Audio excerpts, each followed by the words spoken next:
I'm Dworetsky, the district tech coach, and Marianne just asked me today to kind of highlight some of the things I've been working on with most of the 5th grade classes in the district.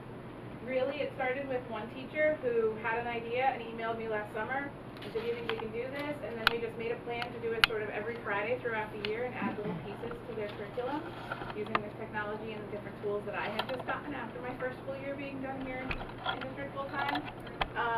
So it's just grown because when we had our November 6th countywide conference day, like when we were all set up in your different groups and sent to different places, I had 3 through 5 ELA and math teachers come to me for half of the day, and they started talking to each other. So the thoughts and ideas got out about what else I could do other than just the Chromebooks in their classes.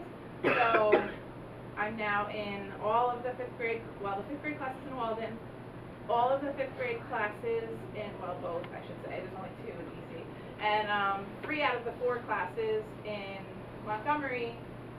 Basically, Berea I just haven't gotten to, but there are also not enough hours in every day, and to still cover the rest of the district. So these are just a few things that we've done with them related to their curriculum. We're having a showcase for those 5th grade classes right around graduation time before they move up to the middle school. So we'll be inviting some board members, some of the community members, and the parents of those 5th graders to come see what they've done this year in relation to technology and what they're learning. So this is an example of, the kids wrote a research paper where they debated on whether zoo animals should be held in captivity or not. So they took their research paper that they had done in ELA with their teacher and did a word art on it. And this is just one example. There were monkeys, there were giraffes, whatever. And that basically is all of the words of the research paper that they were able to have an opportunity to be creative and create those. So those are going to be like our artwork around the back of our, yeah, so you might need to download that one. You don't have to play them. And the other one I might need to be logged in to do it anyway. I just figured I would try. If this pulls up, this is an Animoto. It's a familiar website for a couple people. Around the district, I know a lot of people have tried this before. If it comes up though, it basically is a book trailer. They took a book that they read, summarized it, and made a commercial out of it.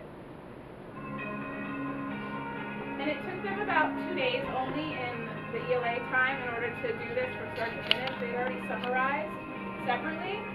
And then the hardest part of this for them is summarizing it because they're limited to 90 characters for each of these slides. So, and you don't have to play the whole thing, but yeah, it's fine. But they learned about copyright for the images. They learned about that summarizing, like that whole Twitter thing, trying to get your thought into 90 characters or less. And that was actually a lot of fun. They loved it. But again, they're doing most of that stuff with ELA. I've just been there to support with the technology piece.